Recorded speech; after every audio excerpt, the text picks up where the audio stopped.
नमस्कार, मैं हूं विशाल। एक बार फिर से आप सबका स्वागत है। द कश्मीर फाइल्स को लेकर चर्चा जोरों पर है। हर कोई अपने अपनी तरीके से प्रतिक्रिया दे रहा है। तो कई लोग आज भी चाहते हैं कि उस सच्चाई को दबा दिया जाए। तो कांग्रेस के भूपेश बघेल, जो पूरी विधायकों के साथ वो फिल्म देख कर आए, उन्होंने कहा कि इस फिल्म में कुछ नहीं है, पूरी तरह से बकवास है और इसमें कोई समाधान नहीं बताया गया।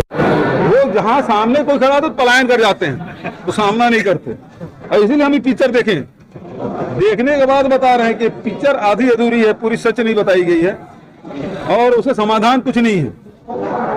और ऐसे पिक्चर जिसमें समाधान नहीं है, उस दिशा में कोई प्रयास नहीं है, कोई संदेश नहीं देने की कोशिश, केवल हिंसा दिखाने की कोशिश है, मैं नहीं समझता इसके कोई औचित्य है। एक फिल्मकार का काम सिर्फ और सिर्फ घटना का जिक्र करना है, वो भी लोग नहीं कर पाते। वो तो विवेक रंजन अग्निहोत्री ने वो कदम उठाया जो कि इतनी साहस कोई नहीं कर पाता, जिन्हें लगातार धमकियां मिल रही है। ठीक ऐसा ही करते हैं मास्टर स्ट्रोकवादी। हम किसी घटना को बता रहे होते हैं, किसी की सच्चाई बता रहे होते हैं, बोलते हैं कि इसका समाधान क्या है। समाधान? तुम सच्चाई सुनना पसंद नहीं कर रहे हो, तुमसे सच्चाई नहीं सुनी जा रही है, तुम समाधान सुनोगे। और समाधान का काम हमारा नहीं है। यह सोचो कि सच्चाई बताने वाले कितने लोग हैं, लगभग ना के बराबर। लेकिन इन्हें किसी घटना के बारे में बताओ और उसका समाधान भी बता दो। समाधान क्या बताओगे? बोल दो कि सरकार बदल दो। हमारे बोलने से सरकार नहीं बदलती है और ना ऐसा हमारा कोई काम है। हमारा काम है सच्चाई सामने रखना। अब भूपेश बघेल एक डायरेक्टर से उम्मीद कर रहा है जिसके पास कोई पावर नहीं है। पावर आपके पास है। आप उस गतिविधि को रोकने की दिशा में कौन से कदम उठा रहे हैं? आपने आज तक क्या किया? वैसी गतिविधि को आप बढ़ावा दे रहे हैं, जो कि देर सवेर छत्तीसगढ़ हो या कोई भी जगह हो, उसको कश्मीर बनना ही है। क्योंकि मौजूदा राजनेताओं के अंदर वो इच्छा शक्ति नहीं है जो उस मानसिकता के विरुद्ध लड़ सके, उसके ऊपर नकेल कस सके।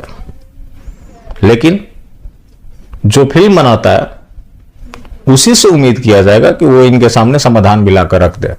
चलो मान लिया समाधान लाकर रख दिया, क्या तुम उसको अमल करोगे? उस समस्या में ही समाधान है। जिस दिन लोग समस्या को समझ जाते हैं, उसका समाधान भी ढूंढ लेते हैं। समाधान क्या है?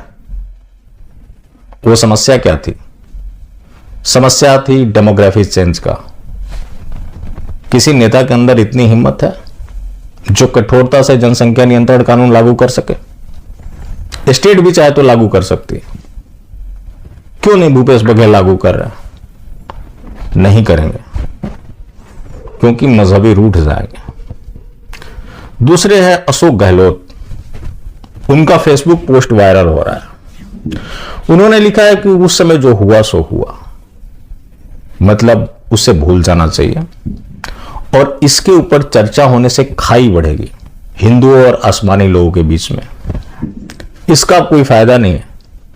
जब ये हुआ तो ये सबको दुख हुआ, तो मतलब जो करने वाले लोग थे उन्हें भी दुख हुआ था। अगर उन्हें दुख हुआ होता तो ये काम किया ही नहीं होता।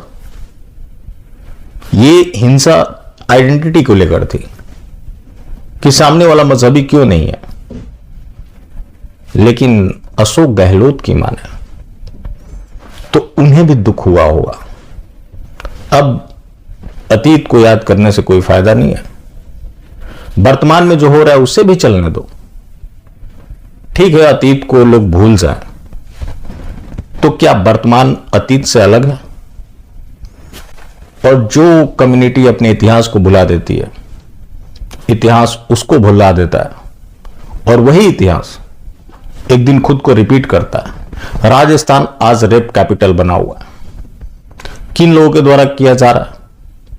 उन्हीं लोगों के द्वारा ज्यादातर मामले हो रहे हैं जो लोग कश्मीर में थे। उनको रोकने की दिशा में अशोक गहलोत ने कौन सा कदम उठाया? लेकिन फेसबुक पोस्ट लिख देंगे तो इन लोगों को दबी हुई सच्चाई को सामने आने से डर क्यों लग रहा है? क्या मंशा है? जिसके ऊपर रोक लगता हुआ दिख रहा है। हालांकि रोक लगेगा नहीं। इस फिल्म से हमें नहीं लगता कि भारत का सिस्टम कोई सबक लेगा। हर कोई अपनी अपनी तरीके से अपनी राजनीति के अनुसार इसे बुनाएगा। क्या इस फिल्म को देखने के बाद जो भारत का सिस्टम है, यहां के राजनेता हैं, ये लोग माइनॉरिटी कमीशन को भंग कर देंगे? जिसकी कोई जरूरत नहीं है, ना ही संविधान में उसका जिक्र है, लेकिन लगातार वो चलता रहेगा। सुप्रीम कोर्ट ने भी कर्नाटक सरकार से पूछा है कि माइनॉरिटी कमीशन का चेयरमैन हमेशा आसमानी ही क्यों होगा। ये सवाल हर सरकार से पूछना चाहिए। संविधान में जिसका कोई जिक्र नहीं, उसके बाद भी मंत्रालय बनाया जाता है, पानी की तरफ पैसा बहाया जाता है, हर कोई अपने अपने हिसाब से तुष्टीकरण करता है। इस चीज के ऊपर रोक कब लगेगी? कोई खुलेआम करता है, कोई इसे सबका साथ सबका विकास का नाम दे देता है, लेकिन काम तो एक ही हो रहा है। तो वही मानसिकता जिसने कश्मीर को खत्म किया, उसी मानसिकता को पालने पोसने के लिए बाकी भारतवर्ष में क्यों पैसे बहाए जा रहे हैं? क्या यह सिस्टम पूरे भारत को कश्मीर बनवाना चाहता है?